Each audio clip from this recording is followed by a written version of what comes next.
Hola, buenas tardes, ¿cómo están? Bueno, a nuestra acostumbrada cita académica de los martes, hoy es el primer martes del mes de junio. Esperemos que este mes pues nos traiga mejores números con respecto a nuestra pandemia que tanto nos ha hecho sufrir y que aún nos ha mantenido en casa.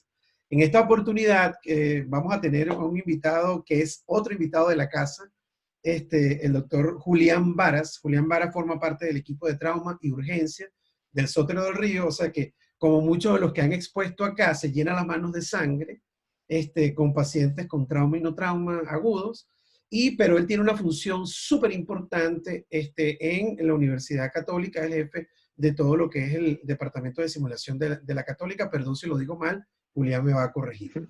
Pero sin embargo, con una vastísima experiencia en todo ese background educativo y esas estrategias educativas de las cuales le pedí por favor que nos hablara este martes acerca de la utilización precisamente de la simulación y más aún en este periodo tan interesante como es estar inmersos en casa bajo esta pandemia. Buenas tardes, Julián, bienvenido a las actividades académicas, aunque más allá de bienvenido, tú formas parte de esto, así que esto sería parte de tu itinerario.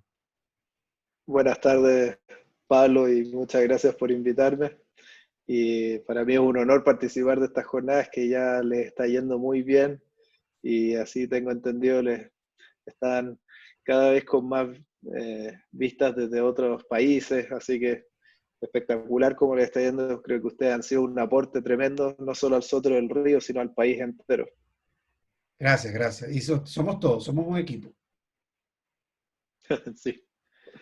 Bien, vamos a hablar un poco de un tema que me ha pedido Pablo, que tiene que ver con simulación en trauma. Simulación para mí es un sinónimo, sobre todo en nuestra área, de entrenarse en trauma.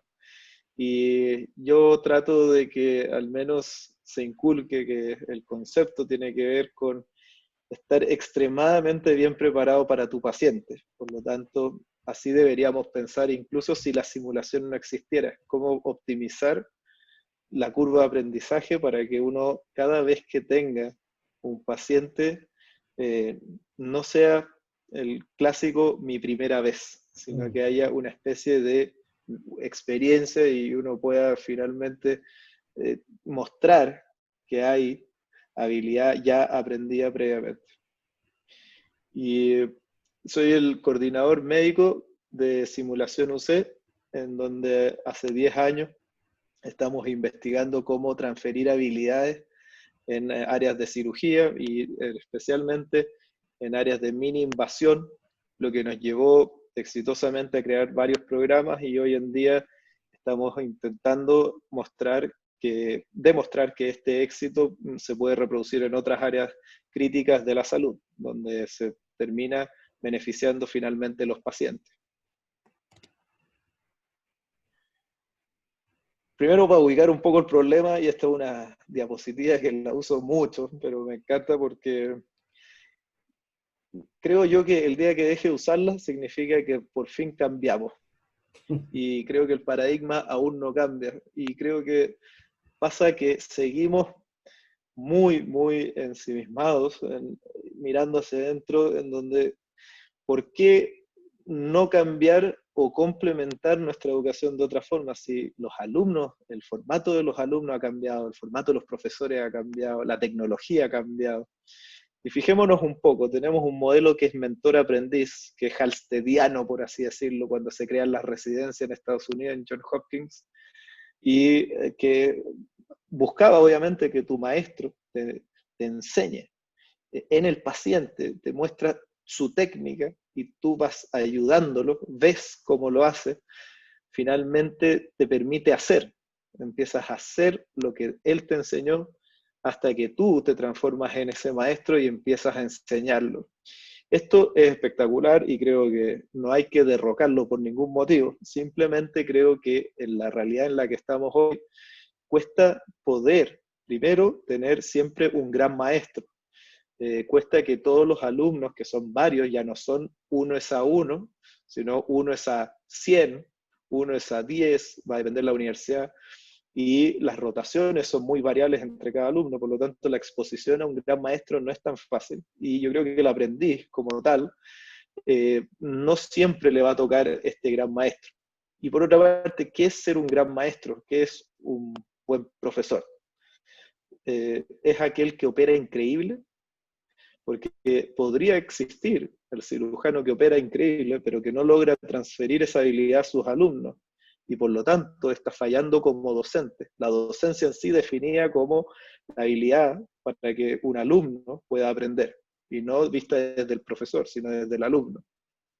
Entonces, por otra parte, tenemos menos exposición a casos complejos, ¿cierto? Y a cada vez más alumnos, por otra parte, cada vez más subespecializada o hiperespecializada la cirugía. Ya no existe solamente el cirujano general, está el de hernia, el de pared abdominal, ¿cierto? El de trauma, después viene la sub, ¿cierto? Y por lo tanto, ¿quién tiene que encargarse del paciente? Y la respuesta, por lo general, debería ser el que sepa más cómo encargarse de ese paciente. Por lo tanto, el que esté más entrenado. Entonces, ¿qué pasa con los pobres alumnos de cirugía general que están en primero, segundo, tercer año para poder aprender? No tienen muchas alternativas. ¿Por qué? Porque lo están aprendiendo el cirujano que está en el fellow de trauma, en el fellow que está de cirugía vascular y otras cosas. No es tan fácil hoy en día exponerse a casos. Y bueno, menor exposición a la sala operatoria, sin contar que estamos en una pandemia y por lo tanto probablemente ni siquiera está ocurriendo que los residentes se exponen a sala operatoria. A nivel ministerial en nuestro país están diciendo que por favor solo operen los que sean expertos y no entren más de 2 personas al quirófano, por lo tanto ya el residente se queda fuera. Hay una restricción del horario laboral que se ha venido instaurando desde varios años ya, y que protege al interno, al becado, al residente, perdón, al fellow, a que tengan una posguardia, ¿cierto? Un posturno.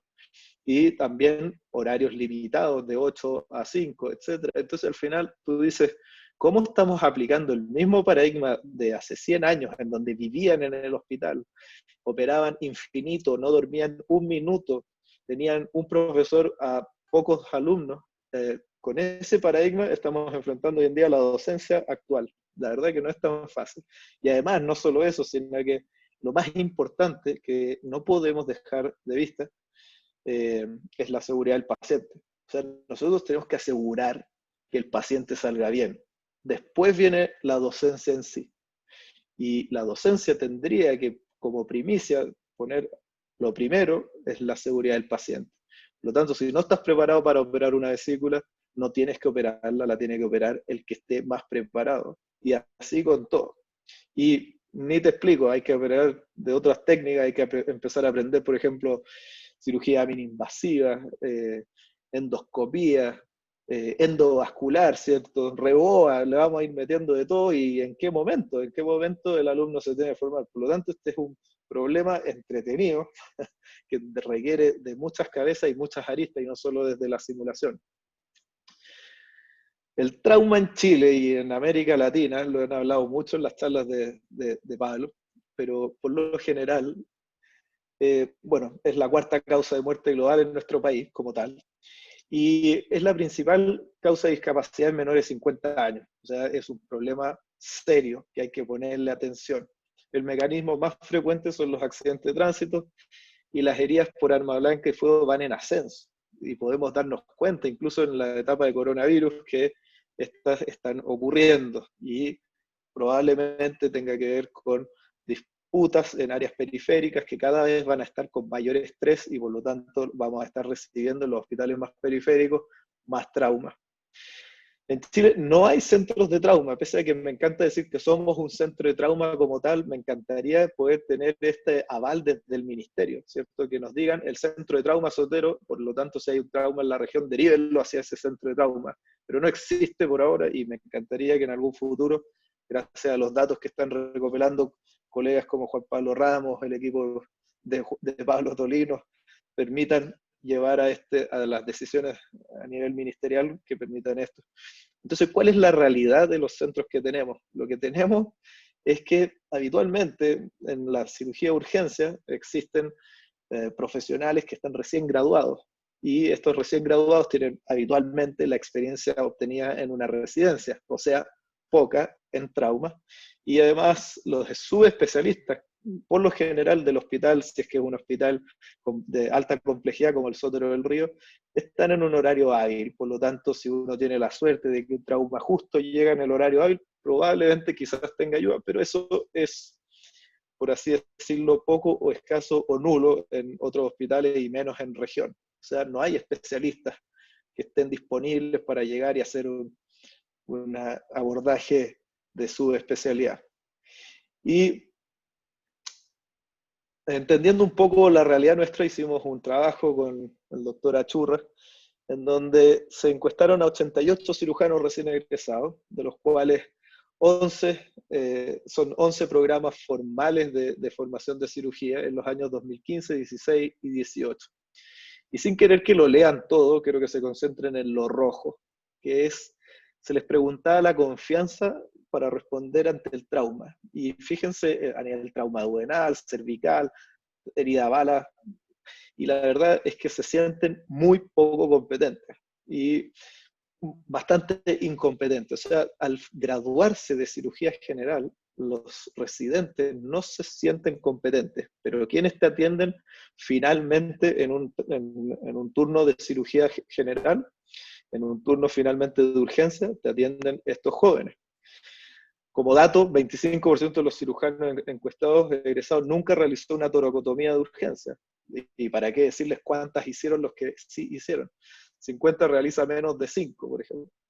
50% de los egresados nunca realizó una reparación de penetrante cardíaca y 25% solo lo hizo una vez. ¿Ustedes saben cuál es la curva de aprendizaje para una penetrante cardíaca? No, yo tampoco. Y esa es la respuesta. La gente no sabe y probablemente va a ser toda la vida, a menos que hagamos algo, ¿cierto? Entonces, ¿cómo aprender? Y aquí si vamos un poco a teoría de educación, es bastante importante entender que existen 3 fases que plantea el psicólogo Fitz-Forst y Posner, los dos psicólogos. Una tiene que ver con la fase cognitiva, que es donde entregamos los conocimientos, ¿cierto? Hoy en día ya no solo pensemos en libros, sino YouTube,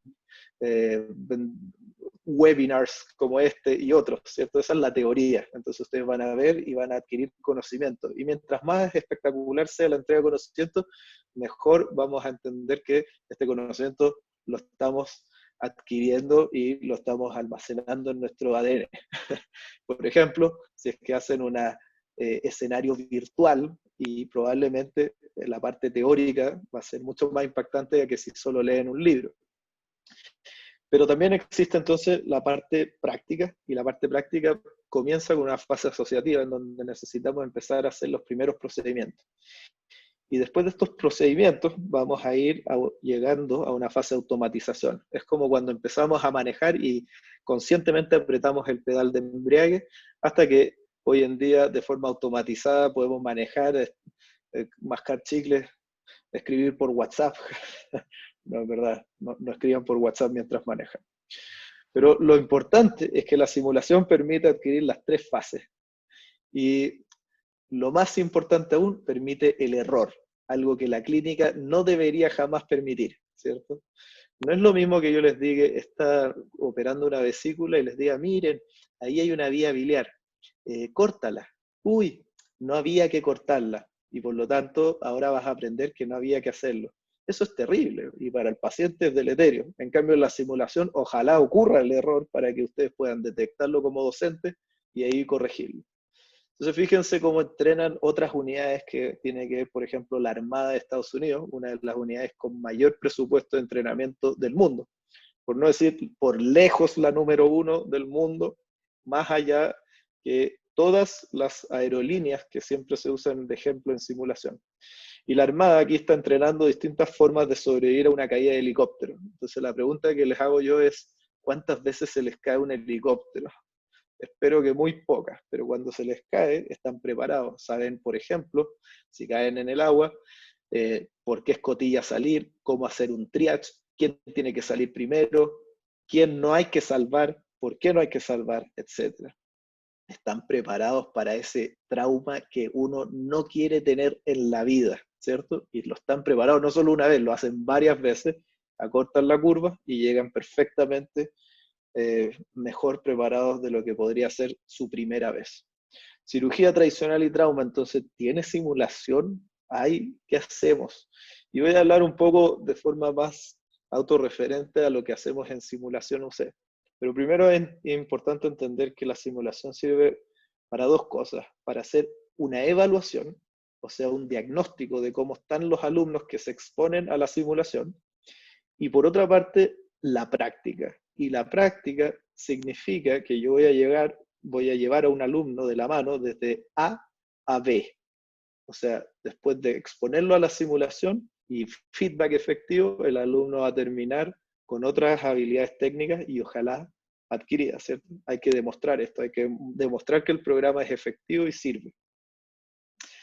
¿Cómo podemos establecer un centro de simulación con trauma? Si somos ingeniosos, y esto los invito a que cualquier persona en cualquier parte del mundo compre bombas de acuario, se ponga a jugar con los órganos, pero si se profesionalizan un poco, van a ir viendo que pueden ponerle pulsos, después pueden programar un pulso venoso, un pulso arterial, pueden terminar haciendo algo como nosotros que estamos un poco locos y armamos ya algo profesional que tiene que ver con poder regular una presión venosa, una presión arterial, un pulso que se pueda medir también cómo está la presión sistémica, pero el pulso responda a condiciones de shock, o, por ejemplo, generar situaciones de estrés máxima para el cirujano.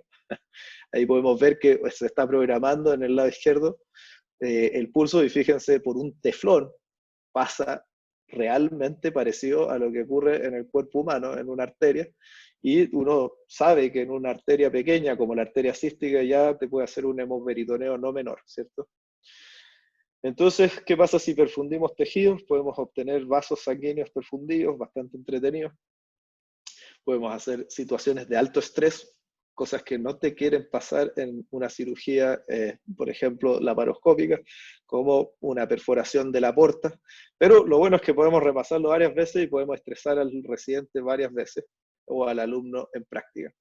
Fíjense lo simple, podemos perfundir entonces el tejido, y la gracia de esto es que ese tejido se lleva a la práctica y pareciera como que es un animal vivo, pero la gracia es que el resto del animal fue para el placer gastronómico de alguien, mientras que nosotros solo usamos el hígado.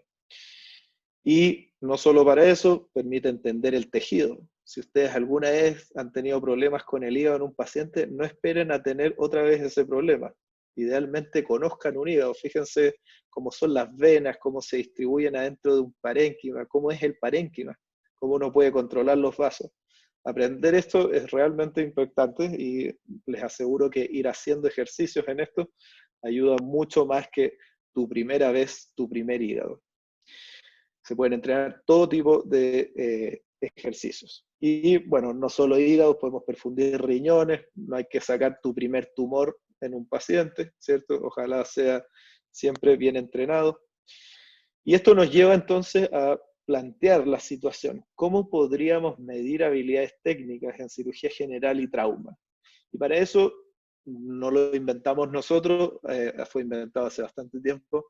Se crearon primero los OSCE o ECOE, que se llaman en español, que son los Objective Structured Clinical Examinations. O sea, cómo examinar a un clínico su desempeño a nivel práctico enfrentando a un paciente.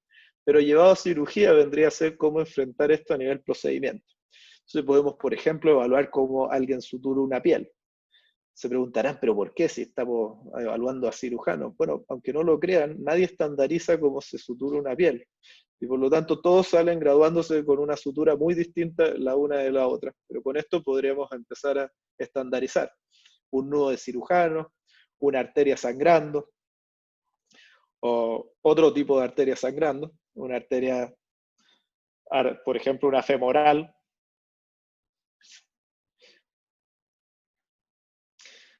Podríamos ver cómo se genera un trauma pulmonar y cómo lo enfrentan los alumnos. Aquí podemos ver que hay un modelo híbrido entre lo que es tejido ex vivo y un plástico. Podemos ver un intestino y hacer una anastomosis, una ostomía, o por qué no, lo que hablábamos antes, una penetrante cardíaca, en donde tú puedas poner el dedo, puedes entender qué es esto y por qué sangra, enfrentar una laparoscopía. Bueno, no sirve de nada tener estaciones si es que no podemos objetivar cómo les va a los alumnos, y para eso hay que generar pautas de evaluación, tener por lo menos una métrica, algo que nos permita entonces que, si bien un ojo humano está evaluando esto, entender bien más o menos, poder medir los niveles de competencia y con eso diferenciar los distintos alumnos en novato, intermedio, experto, por ejemplo. Y así hemos construido distintas pautas para las distintas estaciones y como pueden darse cuenta, si uno compara, por ejemplo, alumnos de primer año con tercer año, podemos ver que nadie sabe sutura pulmonar, al menos en nuestra etapa diagnóstica, antes de instaurar el programa de entrenamiento. O anastomosis vasculares no les va muy bien al inicio y hay que entrenarlo. Y tampoco adquieren eso a nivel de tercer año. Los paso rápido porque como tal, lo que me importa es que vean que uno puede objetivar habilidades técnicas. Esto lo llevamos a algo un poco más profesional y la gracia de entender que tú puedes medir habilidades técnicas significa que lo podrías aplicar a cualquier tipo de cirujano y entender si alguien tiene o no una habilidad adquirida de cualquier programa. Entonces, si es que alguien viene de un programa X, Y o Z, les hago el examen y entiendo su nivel técnico obtenido en X, Y o Z. Y ese es el principio básico de lo que estamos haciendo en el examen de CONASEM. El examen de CONASEM de cirugía práctica que se está haciendo nuevo, lo que busca es justamente la habilidad mínima que tiene este cirujano, si es que es pertinente o no para que pueda ejercer en un hospital, por ejemplo, en la urgencia de un hospital público en Chile. Podemos ver que es muy objetivo, no sabemos quién es el cirujano, créanme que es muy difícil, están encriptados, no tienen nombre, solo números y los números están en los guantes, y esto lo evalúan dos personas ciegas que son externas al servicio. Y por lo tanto podemos ver cómo alguna persona repara o tiene una idea de qué hacer en un trauma cardíaco, etc.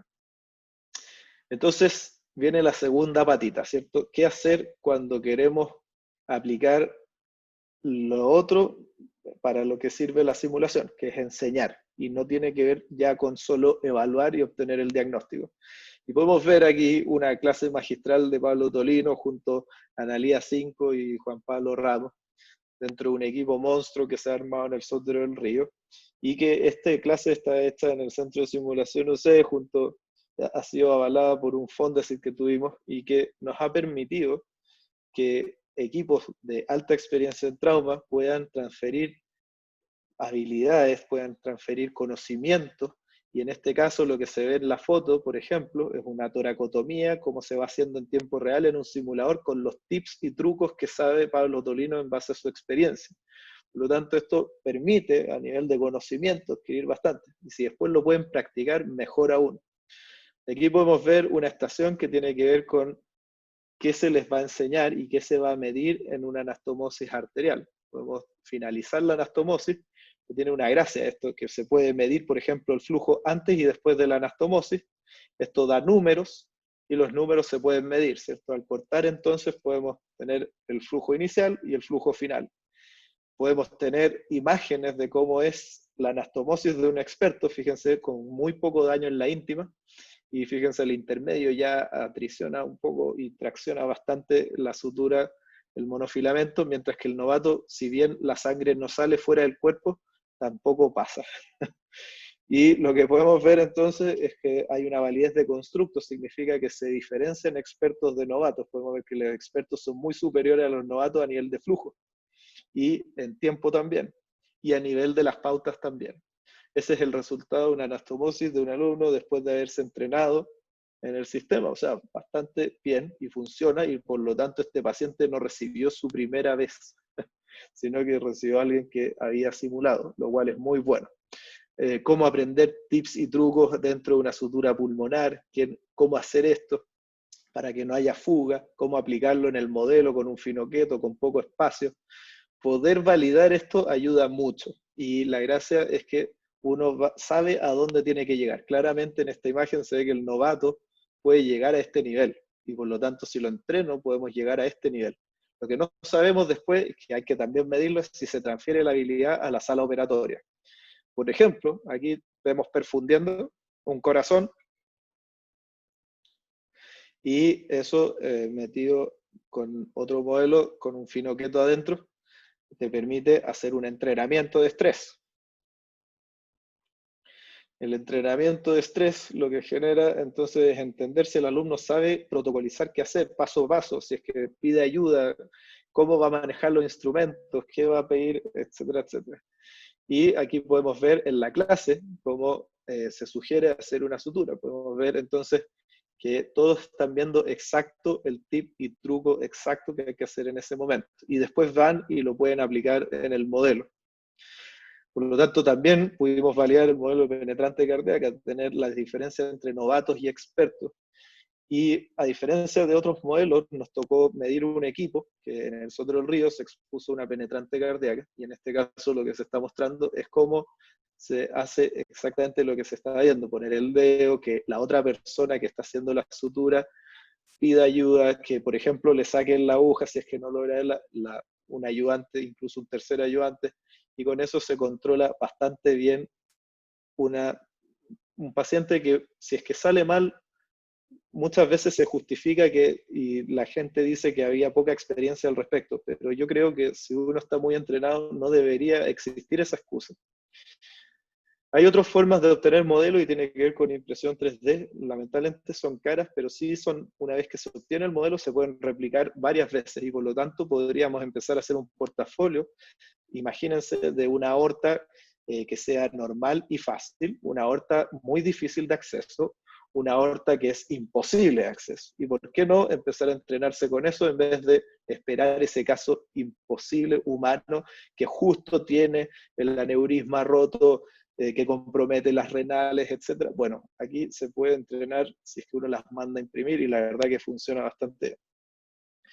El trauma cervical y trauma abdominal se puede hacer en modelos ex vivo, como les he mostrado, y no quiero seguir dando un poco la lata de mostrar más modelos, pero aquí la creatividad es lo que genera el modelo. Lo importante es el feedback que reciben de los docentes y que el alumno puede practicar con práctica deliberada, recibiendo este feedback y mejorando vez a vez. Entonces, la curva tradicional de un estudiante en medicina es que hace la beca de cirugía o la residencia, después hace el fellowship, ¿cierto? O la subespecialidad en algunos países, va a depender un poco, la práctica clínica, y finalmente llega a ser experto. Esto es la clásica curva de Erickson de psicología que tiene que ver con performance de cualquier habilidad, no solo de cirugía. Y después en cirugía se sabe que decae después del pic y baja. ¿Y qué pasa con la simulación? Fíjense, podemos adelantarnos. El que está en la residencia de cirugía puede adquirir esta habilidad y estar sobre alguien que está esperando más casos clínicos y más atipía, por así decirlo, para más subespecializarse. Pero fíjense que esta persona, si además le agregamos simulación, puede estar sobre alguien que está esperando sus casos clínicos en la práctica clínica como todo. Y alguien que está en su práctica clínica, si hace simulación y ya se considera experto clínico, con simulación probablemente llegue a ser experto mucho antes, probablemente a la mitad de su vida, calculo yo. La simulación no complementa el modelo convencional, complementa el modelo convencional, y lo que mucha gente cree y para nada es que no lo reemplaza. Esto simplemente es una herramienta educacional que optimiza los recursos y con eso estamos ayudando a la formación de cirugía general. Eso, y gracias por la atención, así que dudas, espero que estén inquietos. Excelente, excelente, Julián. De verdad que yo cada vez que te escucho debo confesar que esto me apasiona. Y me apasiona porque desde hace muchos años yo venía trabajando con simulación, pero en el contexto del curso de manejo integral del politraumatizado, una simulación más que todo de escenario, pero es que ustedes son unos duros. O sea, ustedes rompieron sin duda alguna cualquier expectativa que yo pudiera haber tenido con respecto a la simulación. De verdad que sí. Hay unas cosas que quiero comentarte, Julián. Una pregunta. ¿Simulación para aprender versus simulación para entrenar? ¿O es que la simulación para entrenar está dentro de la simulación para aprender? O sea, ¿qué es lo que es? Porque así como he visto personas que no tienen experiencia y ustedes los entrenan, o sea, adoptan habilidades quirúrgicas, hay personas que ya eh, tienen una habilidad quirúrgica porque no habían estado expuestos a la simulación y resulta que entrenan antes de una cirugía. Y yo siempre he visto esto como el pitcher en el béisbol. No sé, pasa que ustedes no son muchos de béisbol. O bueno, el futbolista No, que no, no lo te- tiene que calentar antes de entrar al terreno. De alguna manera tiene que estar, entonces, ¿cómo es eso? Simulación para aprender, simulación para entrenar. Sí, creo que sea como sea, ambas son importantes. Primero, como concepto, para mí, aquel experto que considera que no requiere más entrenamiento, dejó de ser experto para mí, porque Qué como bueno. tal, necesitamos comprender que nuestra capacidad de aprendizaje o de hambre es ilimitada y por lo tanto hay que aprovechar eso. Yo creo que a cualquier etapa uno puede optimizar lo que ya sabe y llevarlo a un extremo. Entonces, mi pregunta sería si es que en cirugía estamos llegando al nivel de un Michael Jordan, de un astronauta como los que acaban de salir en SpaceX, que te aseguro que no habían ido al espacio, y mira cómo lo están haciendo, es como que lo hubieran hecho infinitas veces, sabían, ¿sabes cuál era la probabilidad de error? 0,0314, o sea, es una cosa impresionante. ¿Y cuál es la probabilidad de error que tiene un cirujano recién egresado al trabajar en la urgencia de cualquier hospital público, de cualquier programa del mundo? Te aseguro que estamos con un delta de sigma, que es como se miden los errores, de 3. Y esto estamos hablando que a nivel de Michael Jordan o de ese nivel estamos en 6 sigma. No hay error, casi no hay error. Entonces, para responder tu pregunta, yo creo que lo más importante por lejos es primero la humildad de saber que siempre puedes estar entrenando y siempre puedes ser mejor. No importa el nivel técnico al que llegues. Si es que eres experto en un hospital, probablemente si te comparo contra el experto de otro hospital, bajes y ya no seas, vas a pasar a ser el novato. Y en ese sentido, ¿por qué no quisiste entrenarte más? ¿Por qué te conformaste con ser el experto solo de ese hospital?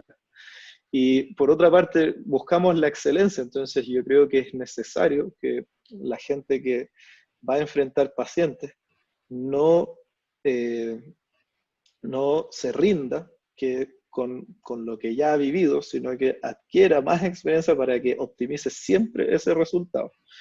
Y respecto al calentamiento y ese tipo de cosas, yo creo que primero se ha demostrado que sirve. Hay publicaciones canadienses muy buenas de warm-up, que se llama que si tú entrenas antes, si tienes el simulador ahí encima y antes de entrar a un caso, te va mejor. Eso está demostrado y tiene que ver un poco con la facilidad motora de que se te muevan las manos y respondan lo que tú ya sabes que respondan. No tiene mucho que ver, traduce un poco a que ya has adquirido competencias, pero estás un poco frío para manifestarlas. Por lo tanto, sirve el warm-up. Y enseñar, por supuesto, o sea, yo creo que en todos los niveles. Yo creo que el error de la simulación en el área de la medicina es que se concibe como una introducción al paciente.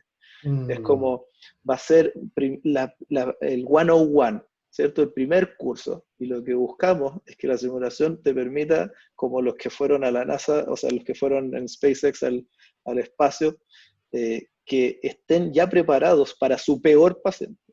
Eso sería espectacular. Ahora, eso puede ir ocurriendo por etapas. Yo puedo sobreentrenar a un residente de primero con habilidades de un experto ya cirujano, que tenga que ver con cirugía general. Entonces van a saber hacer bien anastomosis, ostomías, etc. Y probablemente cuando le toque con un paciente va a estar bien entrenado. Ahora, no lo tengo que entrenar en hacer una pancreático y una anastomosis exacto. porque no le corresponde. Pero sí, ¿por qué no? Entonces, a alguien que ya es experto en páncreas, ¿por qué no optimizarle ese performance? Y eso creo que lo hicimos bastante bien en la universidad. Tú sabes que hay una frase muy popular, Julián, que dice como que, de la parte educativa, que dice que ve uno, haz uno y ayuda a uno. Eso te Claro. hace supuestamente un experto. Tú creerías que sería ver uno, simula uno, haz uno y después ayuda a uno. ¿Tú crees que la simulación estaría allí? Sí, a mí lo que me gusta y que como concepto de see one, do one, teach one, que tiene que ver con ese concepto de Halsted que hablábamos, es que yo creo que el concepto de la simulación es que es paralelo a los tres. O sea, mientras tú estás viendo, puedes entrenarte. Mientras tú estás haciendo, te puedes entrenar. Y mientras estás enseñando, puedes entrenar. Entonces, la simulación en sí debería ser un arma bajo la manga de todos los cirujanos y debería estar disponible para todos. Tú sabes que yo, una de las cosas que me gustaba mucho de la simulación que hacíamos nosotros, era que el estudiante no solamente, obviamente, se enfrentaba a distintas habilidades que tenía que practicar, intubación, etcétera, sino que se enfrentaba al ambiente, a la situación real. Inclusive al final simulábamos, cuando un paciente fallecía, simulábamos con actores la manera como él le iba a decir a los familiares el desenlace final. Julián, tuvimos estudiantes que lloraron, o sea, porque se metían en la situación y de verdad eso te prepara, porque aquí ¿en qué momento te preparan a ti, por ejemplo, para dar noticia, una mala noticia, que en trauma ocurre mucho, ¿no? Entonces, fíjate hasta dónde va la simulación. Yo creo que como concepto es justamente eso, entrenarse. Siempre decíamos la broma con Pablo Achurra y con el antiguo jefe que tenía de Camilo Bosa, que si bien puede haber un procedimiento que quiero entrenar, puede haber infinitas formas de entrenar ese procedimiento.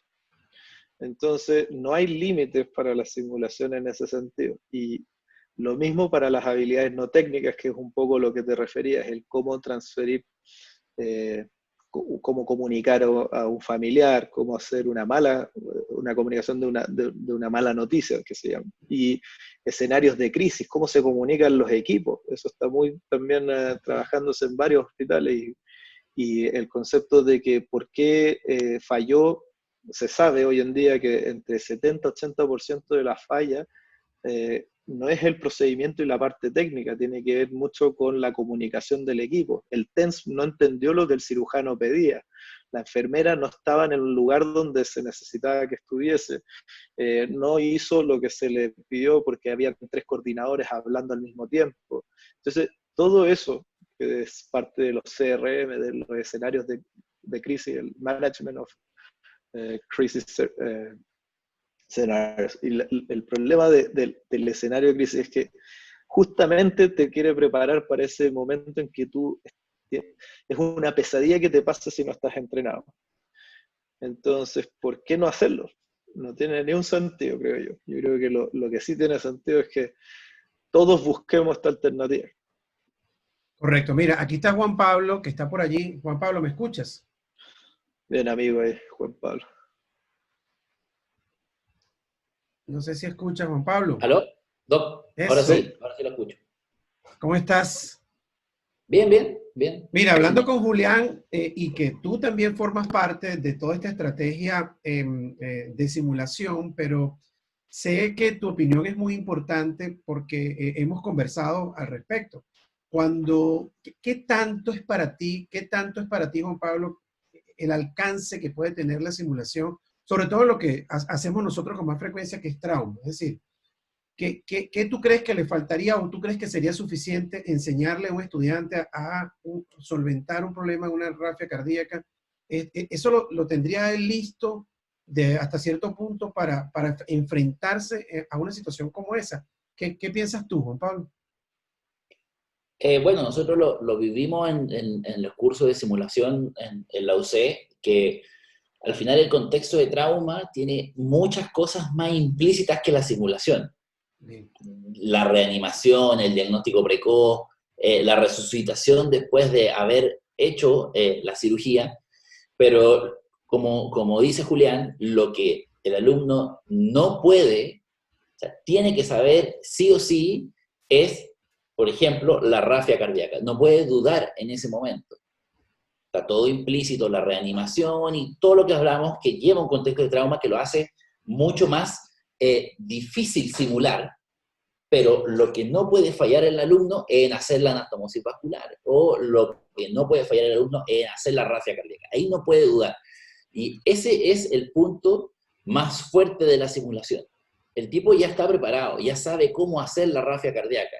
Claro, y lo que nos queda a nosotros de transmitir que hemos estado más expuestos a estas situaciones que son poco frecuentes, es transmitir justamente lo otro, cómo reanimar al paciente, cómo diagnosticar, que es un poco más fácil transmitirlo, pero el gran fuerte del paso simulado es que uno le transmite en vivo, o muy, muy parecido a la realidad, cómo no dudar en ese momento, que lamentablemente el cirujano no va a tener chance de equivocarse en ese momento. O sea, si el tipo no sabe poner un punto, lo más probable es que en ese momento va a tener que hacerlo igual.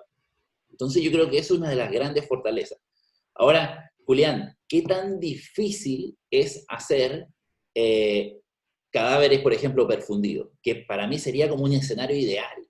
¿Qué tan difícil es perfundir un cadáver y hacer simulación ahí?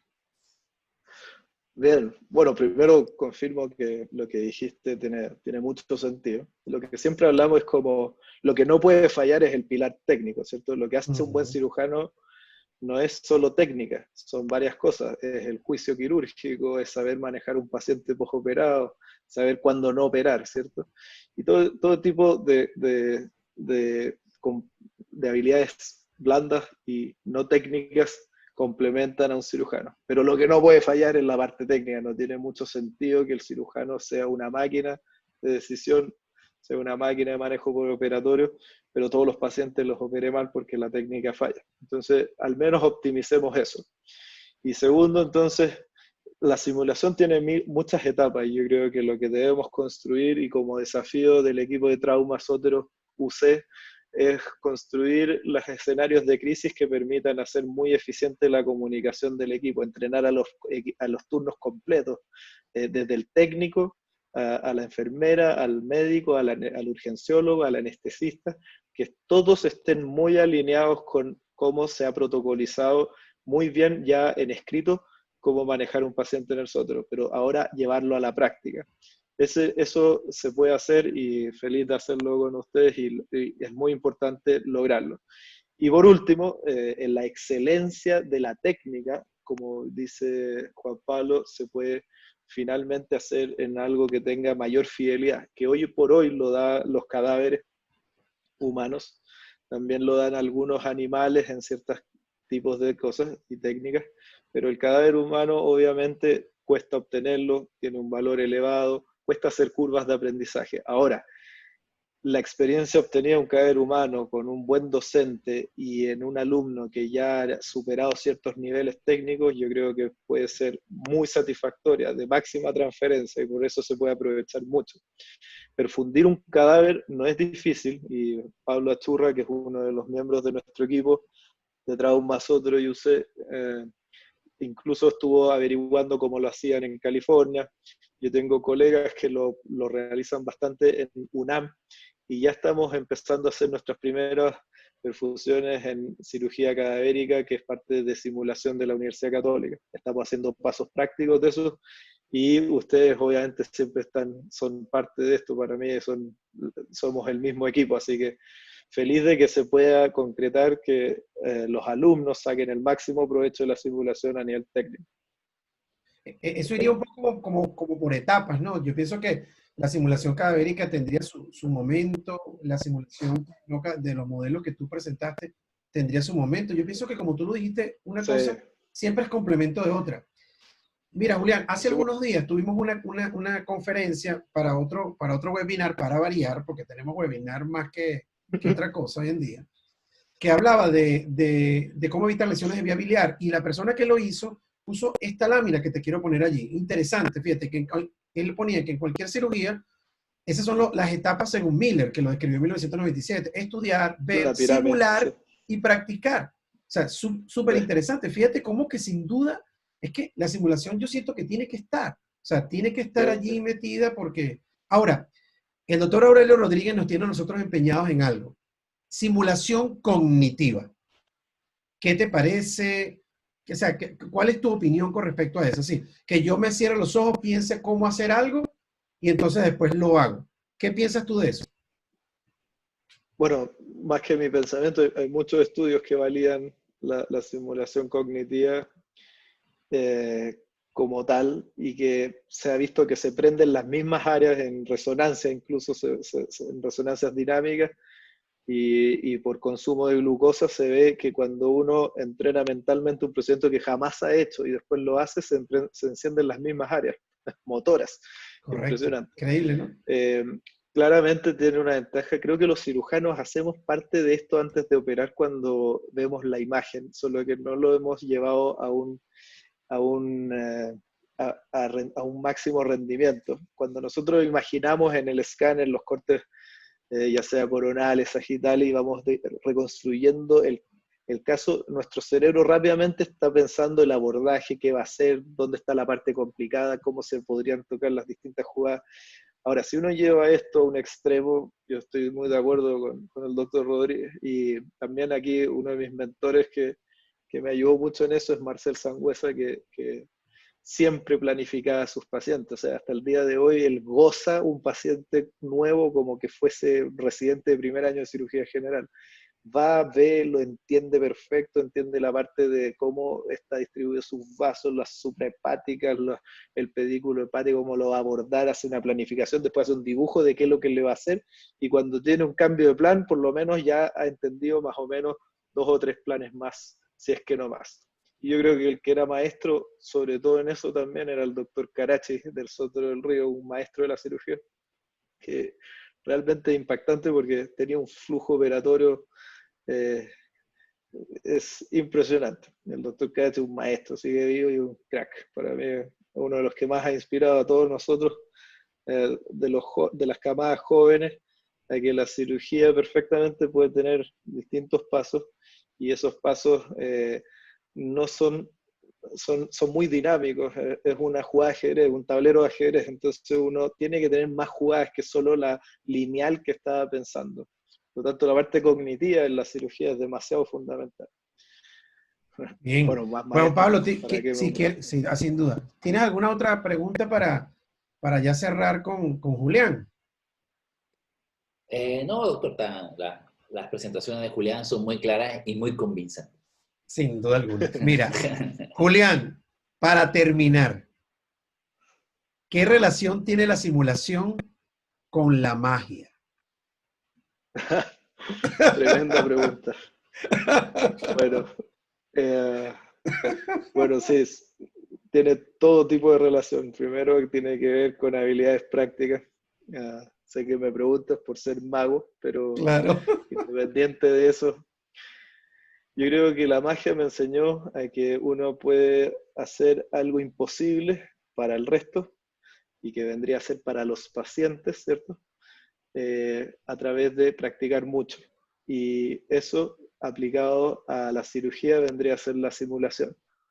Hay que poder llegar a hacer algo imposible después de practicar mucho y no que salga por algo espontáneo, y que es lo que creo yo necesitamos profesionalizarnos más en ese sentido, en cómo nos entrenamos. Así que son amigos y son un paralelismo perfecto para mí, la magia y la cirugía. Qué bueno, qué bueno. Bueno, agradecido contigo. Sé que sin duda alguna fue de máximo provecho. Yo, al igual que todos, lo disfrutamos enormemente. Y bueno, seguimos en la Muchas cruzada y gracias. seguimos haciendo cosas. Gracias, Julián. Gracias. Buenas tardes. Cuídense todos. Dale, Juan Pablo, nos vemos. Chao, chao, nos vemos. Saludos a todos.